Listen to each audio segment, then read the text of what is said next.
O nome da nossa primeira sinopse é Magic Advocacy. Eu acho que é assim que se lê. E ele colocou entre parênteses defesa mágica.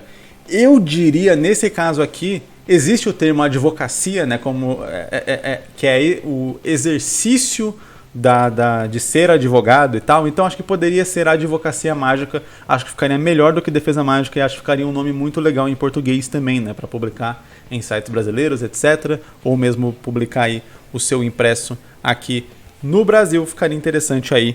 Advocacia mágica, acho que é um título chamativo. Vamos lá. Em um mundo onde a mágica é escondida, há um jovem mago chamado Naligo, não sei como é que se lê, não tem acento, deve ser Naligo, mas eu acho que fica estranho Naligo, então vou chamar de Naligo, com o sonho de se tornar um ótimo advogado. Interessante. Em uso de suas habilidades de manipulação de magia, ele irá tentar defender os mais diferentes tipos de pessoas no tribunal, mas também irá ter de lidar com a sombra de sua vida passada no outro mundo. Bem, a gente deixa aqui bem no mistério, né, o que seria essa sombra de vida passada, etc, e como que isso vai interferir, de fato, na história. Então eu não consigo dizer muito sobre isso, ou expandir muito isso, mas eu gostei da ideia ali de uma coisa um pouco mais leve, onde o cara ele é um mago, né, e a magia é escondida, né, um negócio ali que não fica à mercê da sociedade. Eu não sei se ela é escondida no sentido de as pessoas não sabem que isso existe, ou se ela é escondida no sentido de que, tipo, existe, sei lá, uma caça às bruxas, alguma parada assim, tipo, caça a magos, caça a quem usa magia, e aí por isso as pessoas que são usuários de magia, elas tendem a se esconder. Independente de qual caso vai ser, eu acho legal a ideia de um mago, né, que ele não liga tanto para ser mago, né, talvez possa ter ali uma espécie de conselho dos magos, etc. Não podemos deixar a humanidade saber que nós existimos e não sei o que e tal. E aí, tipo, ele ser todo treinado para ser um mago, mas ele fala, pô, eu queria ser só um advogado. E aí pode ter até uma razão nobre no sentido de que tem vários seres mágicos que não conseguem ter a justiça devida porque as pessoas não entendem ou não podem entender ali o que aconteceu, algumas coisas que aconteceram. Então vamos lá. Um piromaníaco, não piromaníaco, mas um pirotécnico, não é isso também o nome? Pirocinese, como que seria? Alguém que tem pirocinese, que controla fogo. Pirocinético? Eu não faço ideia. Alguém que controla fogo, ou que tem poderes de fogo, né? Não necessariamente precisa controlar, mas tem poderes de fogo. De repente aí acontece um acidente, etc, algo assim. E aí, na justiça comum, essa pessoa seria completamente, né, julgada, acusada ali, porque no nosso mundo comum você precisa colocar fogo nas coisas para que elas peguem fogo. Claro que podem acontecer acidentes, né? Você derrubar uma vela, por exemplo, etc. No próprio fogão ali, né? Você tá ali com alguma coisa acesa sem querer, tipo, coloca uma manga sua, vai ali, enfim. Pode acontecer os mais variados acidentes, mas a ideia aqui seria, tipo, existem criaturas mágicas que estão vivendo na sociedade normal e essas criaturas muitas vezes não conseguem ter acesso 100% à justiça comum porque ela não pode falar para um advogado e dizer, então, eu gero fogo com a mente e, enfim, eu tive um pesadelo, explodi a casa, mas foi um acidente, não foi algo que eu fiz ali de maneira que eu queria. Ele não pode dizer isso para o advogado, logo o advogado não vai ter ali, não vai conseguir contornar todas as questões legais, etc, para poder tentar inocentar ou defender esse cara. Então fica interessante, talvez aqui o protagonista, né, o Naligo, ele ter essa ideia de defender criaturas mágicas ali nessas situações, e dá para gerar várias situações muito interessantes exatamente nessa base. Eu acho que para essa história aqui seria interessante estudar algumas leis, né? Se a história, por exemplo, se passar no Brasil, é legal estudar algumas leis brasileiras ali, pelo menos as que tenham a ver com os casos que vão ser envolvidos ali na própria história mesmo, né? Dá para fazer aqui facilmente uma sériezinha onde cada capítulo foca em um caso especificamente, né?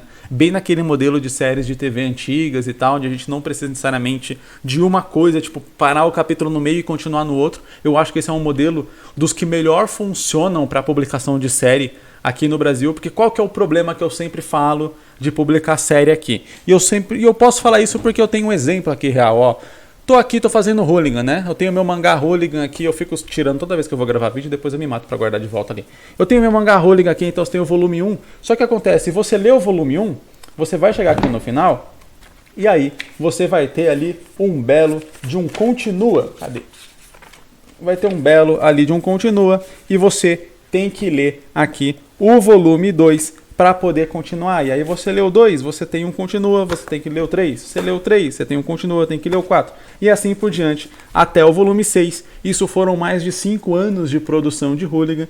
E quando chegou no volume 6, eu tive que parar de fazer Hooligan porque eu estava com outros projetos, com outras coisas, com algumas responsabilidades da minha vida pessoal mesmo para lidar, que não me permitiam conseguir manter a publicação de Hooligan, que está retomando esse ano, por sinal. Esse ano eu vou retomar, eu já estou aí trabalhando para conseguir retomar Hooligan esse ano, a produção. Então o que acontece?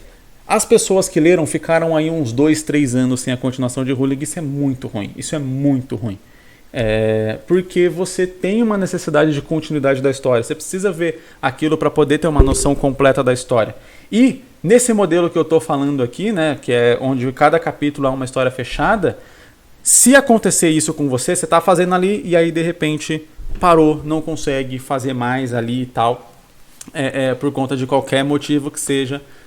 Sendo uma história fechadinha, a pessoa vai ter a conclusão do caso ali. Ela vai ter aquela conclusão porque a conclusão está fechada ali. Claro que aí tem toda essa questão do lado sombrio dele, das coisas que aconteceu, etc, não sei o que. Esse não é o lado sombrio dele, mas tipo, né, das coisas que ele fez de repente passadas, de repente ele pode ter se envolvido em alguns crimes, etc. E aí por isso ele também resolveu ser advogado, né, exatamente por conta desses crimes que talvez ele foi acusado injustamente, etc. Mas que talvez vão voltar aí para caçar ele e tal.